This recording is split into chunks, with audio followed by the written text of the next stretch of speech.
Hello. So let's speak about the positive factors of ego. The ego has such a bad reputation, and to be honest, we have a magnificent tool just in the reach of a hand, at all times available, and so necessary actually. The I is the conscious control center, the management center of the whole self. The I can be at our service.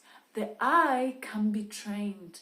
We can learn how to use the ego to be something that helps us build limitations and have at the same time a regulated positive balance, a productive balance that allows me to give out exactly what I need to give and allows me to take in exactly what I need to take and put limitations between what I don't need and what I need and what I want, what my wants are, what my desires are of giving and receiving.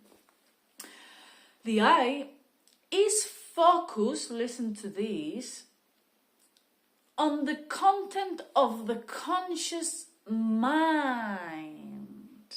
What does this mean?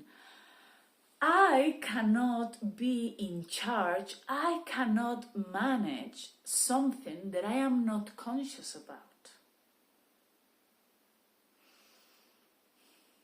Only what I make conscious in my perception, in my reality, is what I am gonna be able to manage.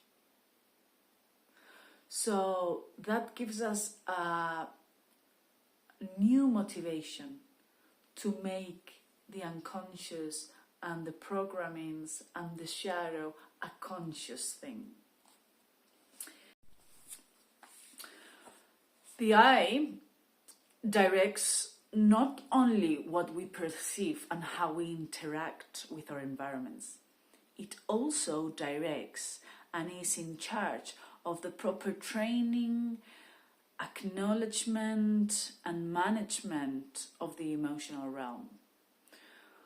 Okay, so I have this amazing tool that can be at my service, that can not only help me learn how to think, how to feel, align these two, and on top of it, be in the conscious management of how I behave, what I do with these thoughts, what I do with these emotions, how I translate them into tangible behavior. The consistency, the continuity, the base that glues together who I am is gonna be made by our ego. It's not a bad thing. We should be very thankful to have this amazing tool, to have an ego that can help us, even to realize ourselves in this spiritual path. You know, we need the ego. What tool do you think the master uses to tell of the disciple and show the most highest compassive love when he tells of the disciple? He uses the ego. He uses the tool of the physical realm, but not from an egoic, narcissistic, or imperative authoritarian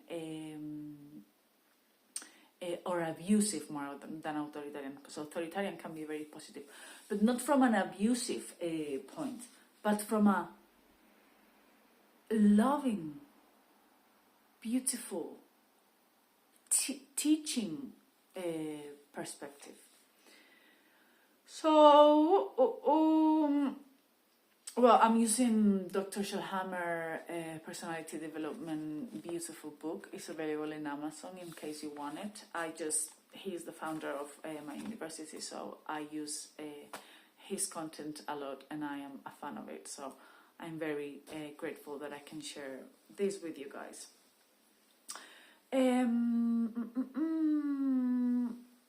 The I has a strength that varies from very low to very strong. What would you say that, okay, what would it be? A low ego, and what would a low ego? No, a weak ego, and what would be a strong ego? Strong ego is not a bad thing. A strong ego is an ego that knows how to protect you, that knows how to speak, that has confidence, that knows how to act, that has peace inside, that is empowered by your own light and by the learning situations we have to go through, but at the same time stays humble, stays in a place of equality with everyone, with everything. It's power. That's power, man.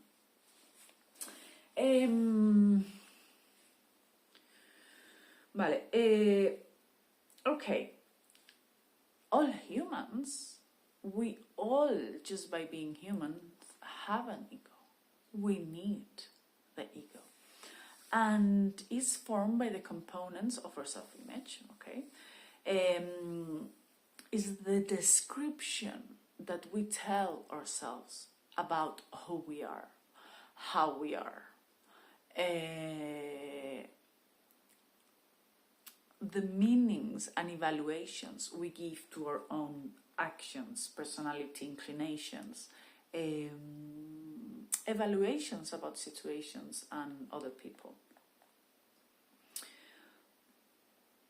When we speak of a strong ego, we're never going to speak of an ego that is on the edges. Yeah, is not a neurotic, overimposer, abusive, narcissistic, egoic self. Because this ego is built and the self is nourished and nurtured by what our intention is and how much we want it to be of service to of ourselves and others. And either is on the extreme of just not being the typical evaluations of not being good enough, of not being worthy of just giving the power away, or being hyper permissive. We know that in between this aggressive, abusive, imperative, and in this over permissive giver, the tendency of giving the power away is the middle, assertive and democratic expression of the self that we all can find, that we all can educate ourselves in. We cannot finish, even though it's a very short video about the ego, because there is so much more to say. Please let me know if you want to know more things about it. I'm super happy to just get deep into some of the explanations. I'm just covering what it comes to me as more relevant. We cannot finish a video about the ego without mentioning Freud's theory of the ego, when he speaks of the human as this complex three-layer being, where the self, the ego, is that real, tangible, physical regulator that exists here and now, and that help us actually regulate and manage the instinctive, animalistic, primitive impulses, the repressed stuff that we hold in our unconscious, the fear, the sexual drives, the non-permissive, non-accepted parts of ourselves by education, by society, all of that it's in the ID, what he calls the ID, in the unconscious. And then the self, they're playing the cool in the middle, in the reality, between that idea and the super ego, meaning the unrealistic, the perfect, ethical, expected, well-behaved and moral version of ourselves.